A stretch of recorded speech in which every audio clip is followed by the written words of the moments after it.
que move essa tríade, qual que é a sensação, a emoção. E aí a gente vai falar hoje do tipo 2, né? Eu acho que a gente não vai conseguir chegar até o tipo 3, mas a gente deve conseguir finalizar o tipo 2. Então, falando um pouquinho da inteligência emocional, né? Ela então abrange o tipo 2, 3 e 4. E aí o 2, né? Ele vai buscar aí a presteza, né? Um verbo que eles utilizam muito. O tipo 3, ele vai buscar performance, e o tipo 4, ele vai buscar profundidade. Então, quando a gente fala em inteligência emocional, né, que é a tríade emocional, inteligência emocional, como a gente fala no Enneagrama, não significa que as pessoas dessa tríade são emotivas. Algumas sim, mas não necessariamente todas. O tipo 3, a gente vai perceber que ela não tem essa emoção muito aflorada, né? Mas por que significa ser emocional, né? O que significa ser emocional? É uma habilidade que que esses três tipos têm de sentir muito as pessoas. Então, elas conseguem se conectar ali, entender o que as outras pessoas precisam, mapear, né? Eles têm ali, conseguem com facilidade fazer um pouco do raio-x, né, do outro e se conectar com eles. E aí cada um vai ter a sua busca, essa motivação diferente. Mas o que rege, então, essa tríade, né, enquanto energia? A emoção, né, e aí quando a gente fala de emoção, não no sentido de emotividade, mas no sentido de emoção de estar ali com a conexão com o outro. Problemas que a gente tem, né, é identidade e hostilidade. Então, na infância, né, a gente passou ali por alguns momentos de crise de identidade, a identidade ali em algum momento na infância ela foi questionada, né? A gente se sentiu ali um pouco rejeitado. Então, nós passamos por esse momento na infância e a sensação é de carência, né? Então, cada um ali vai se comportar de uma forma diferente, mas todos ali têm essa sensação de carência. Então, falando um pouquinho aí de famosos do tipo 2, né? Então, a gente tem aí John Travolta, Roberto Carlos, Princesa Diana, Madonna e a Maria Teresa de Calcutá. Então, como que o tipo 2 é conhecido, né? Como o ajudante, o doador, o altruísta, o sedutor, o facilitador e o amigo especial. O que ele vai buscar, né? Ele busca o tempo todo ajudar o outro, né? É algo que traz muita relevância para o tipo 2, né? Ele coloca o ajudar o outro ali muitas vezes como prioridade na vida dele. E muitas vezes esse ajudar o outro, quase sempre, né? Traz o esquecimento de si também. Então, quando eu falei naquele momento que o 9 e o 2 se confundem, né, em alguns comportamentos, é nesse sentido, assim, o 9, ele fala muito o ser que sabe, né, para não ter conflito. O 2, ele vai falar muito o ser que sabe para poder agradar o outro, né, para deixar o outro mais satisfeito, para ter ali o apoio do outro. Como o 2 se vê, né, a autoimagem, então, o 2 é uma pessoa amorosa, gentil, atenciosa. O estilo de comunicação do 2 é o bajulador. E aí, o que é bajulador para o 2, né? Vocês vão perceber que o 2 vai ser o que eu mais vou defender, tá, gente? Porque é o meu tipo. Mas quando a gente fala bajulador aí, é muito assim, o elogio, a forma que a gente fala para a pessoa é real, né? Eu lembro que uma das questões mais difíceis para mim, vários tipos 2, quando consegue ver um pouquinho sobre as características do seu tipo, quando chega nessas palavras, o senso comum, né, incomoda bastante, né, porque o bajulador dá aquela sensação, né, de puxa-saco, e não é nesse sentido. O bajulador é a gente ter a vontade e a disponibilidade de falar coisas boas para o outro. E aí, claro que a gente faz isso com mais frequência. Então, o bajulador aí não vem com o sinônimo de puxar-saco, né, não vem com aquele sinônimo de ser falso, mas sim de agradar, né, sempre que pode. Dons de liderança aí.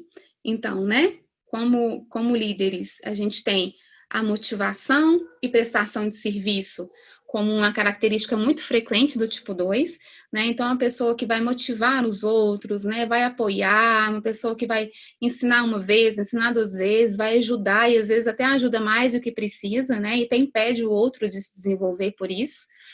E aí, os riscos da liderança, né? Muitas vezes é indireto, não consegue falar não também, e aí se não conseguir falar não, a gente volta no tipo 9, né? Os dois também têm a dificuldade, mas por questões diferentes. O 9 não fala não porque não quer brigar, não quer se indispor, e o 2 não fala não porque ele quer agradar, ele quer ser útil para outra pessoa, né? Sente raiva quando não é apreciado, inconsistente das suas necessidades, ou seja, o que é para mim fica para depois, primeiro é para o outro, né? O que o outro precisa, se der eu faço para mim. E aí também aparece um pouco 9, mas a gente percebe a diferença aí, que vem da qual que é a motivação, né? Que é diferente do tipo 9. Muita ênfase nas relações e ele dá para receber. E aí, como líder, a gente consegue ver que muitas vezes pode ser paternalista, né? É aquela pessoa ali que ela vai cuidar tanto da equipe, ela vai estar ali sempre tentando apoiar e muitas vezes vai deixar que o desenvolvimento aconteça naturalmente, né? Ele vai estar ali muitas vezes defendendo e fazendo pela equipe. Então, esses são os riscos da liderança tipo 2. Né? Uma frase, você estará num bom caminho se for amado pelos outros e estiver perto deles. Então, a necessidade aí, né, de se sentir amado pelo 2 é muito importante. Então, qual que é a motivação, como a gente falou, né? O que ele busca? Ajudar o outro. O medo fundamental é não ser amado. Então, o tipo 2, ele percebe da seguinte forma: para ele merecer o amor, para ele se sentir amado pelo outro, para ele merecer ser amado pelo outro, ele tem que fazer algo para aquela pessoa, né? Ele não merece ser amado só por ele existir, né? Ou por alguém gostar dele. Ele só merece ser amado se ele é útil, se ele ajuda, se ele faz alguma coisa. Só que aí, muitas vezes, o tipo 2, ele cobra, né? Então, a gente sempre vive assim nessa dualidade, né? A gente faz sim pelo outro, a gente quer ajudar, e isso realmente é genuíno. Mas a gente fica extremamente desconfortável se o outro não reconhece isso, né? Então, se eu dou uma carona para você, né, não precisa me pagar a carona, porque isso é extremamente ruim para um tipo 2, receber o dinheiro.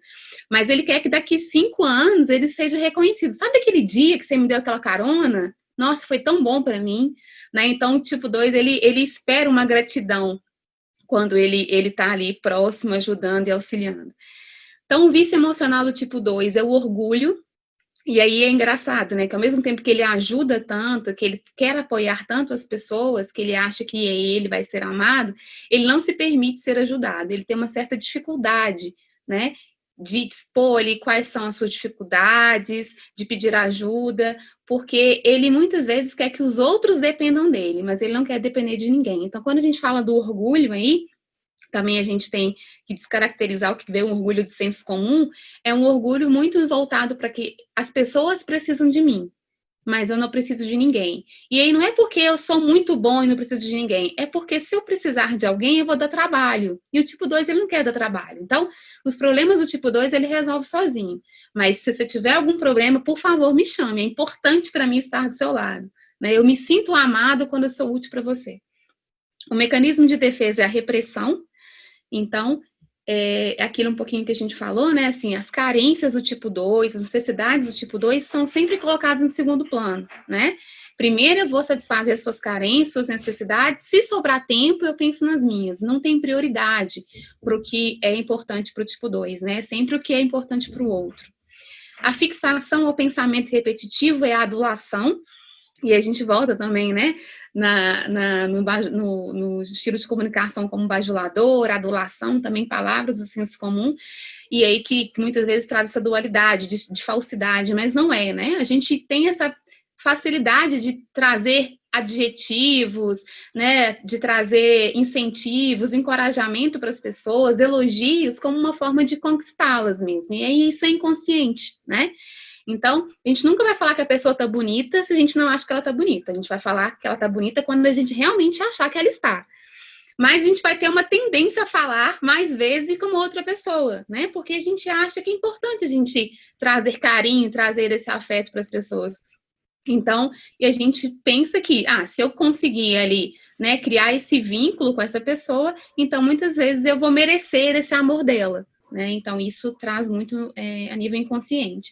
E o desejo fundamental do tipo 2 é ser amado, né? Ele quer ser amado ali e ele vai fazer tudo para que ele mereça ser, porque se ele não fizer, ele não vai ser amado.